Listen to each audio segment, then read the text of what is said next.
ఉన్న అందరికీ నా నుంచి నమస్కారాలండి. నా పేరు శ్రీలేఖ సురభి. నేను 8వ తరగతిలో చదువుతున్నాను.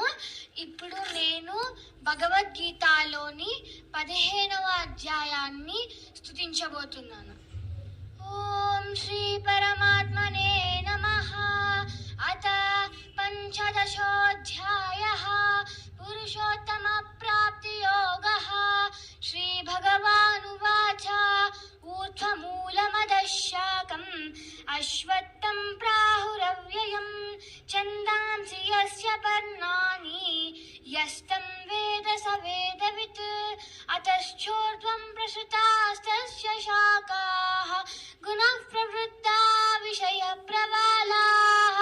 అతశ్చ మూలాన్యనుసంతతాని కర్మానుబంధీని మనుష్యలోకే.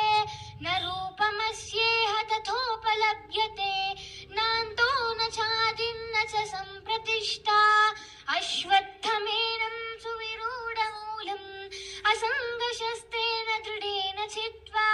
తతః పదం తత్పరిమార్గితవ్యం యస్మిన్ గతా న నివర్తంతి భూయః. తమేవ చాద్యం పురుషం ప్రపద్యే యతః ప్రవృత్తిః ప్రసృతా పురాణే. నిర్మాణమోహాజిత సంగదోషాః అధ్యాత్మ నిత్యా వినివృత్త కామాః. ద్వంద్వైర్విముక్తా సుఖ దుఃఖ సంజ్ఞైః గచ్చన్త్యమూఢాః పదమవ్యయం తత్. న తద్భాసయతే సూర్యః న శశాంకో న పావకః. యద్గత్వా న నివర్తంతే తద్ధామ పరమం మమ.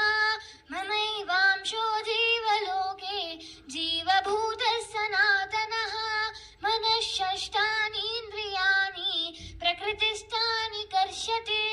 శరీరం యదవాప్నోతి యచ్చాప్యుత్క్రామतीश्वरः. గృహీత్వైతాని సంయాతి వాయుర్గంధాని వాశయాత్. శ్రోత్రం చక్షుస్పర్శనం చ రసనం ఘ్రాణమేవ చ. అధిష్టాయ మనశ్చాయం విషయానుపసేవతే. ఉత్క్రామంతం స్థితం భాతి భుంజానం వాగునాన్వితం. విమూఢానానుపశ్యంతి పశ్యంతి జ్ఞానచక్షుషః. యతంతో యోగినశ్చైనం పశ్యంత్యాత్మన్యవస్థితం. యతంతోऽప్యకృతాత్మానః నైనం పశ్యంత్యచేతసః. యదాదిత్యగతం తేజః జగద్భాసయతేఖిలం.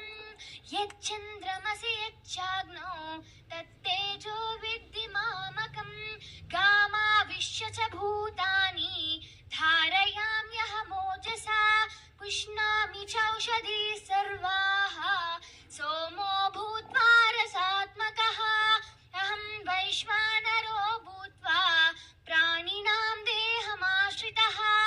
ప్రాణాపాన సమాయుక్తః పచామ్యన్నం చతుర్విధం. సర్వస్య చాహం హృది సన్నివిష్టః. ఓకే నాన్న సురభి శ్రీలేఖ ఓకే మ్యామ్. ధన్యవాదాలు నాన్న. Okay ma'am. చక్కగా భగవద్గీతలో ఉన్నటువంటి శ్లోకాలు తెలుగు భాష మాట్లాడడానికే నోరు తిరగదు. అయినప్పటికీ కూడా పాప భగవంతుని యొక్క అనుగ్రహం వల్ల సంస్కృతంలో ఉన్నటువంటి శ్లోకాలని చాలా చక్కగా చదివింది. మళ్ళీ ఎప్పుడైనా అవకాశం ఉన్నప్పుడు తనకి ఎన్ని శ్లోకాలు వస్తే అన్ని శ్లోకాలు ఈ వేదిక మీద చదివించేటువంటి ప్రయత్నం తప్పకుండా చేద్దాము.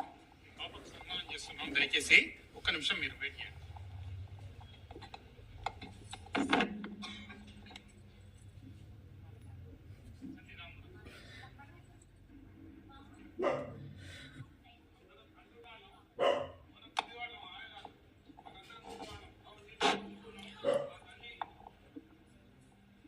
పాపకి ఇంకా అవకాశం ఇస్తే సమయం ఇస్తే ఇంకా చాలా శ్లోకాలు చదవగలదు.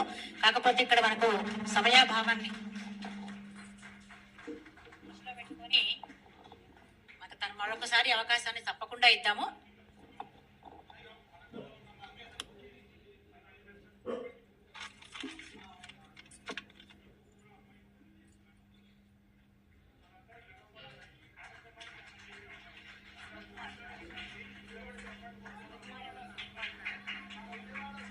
మనము భూతం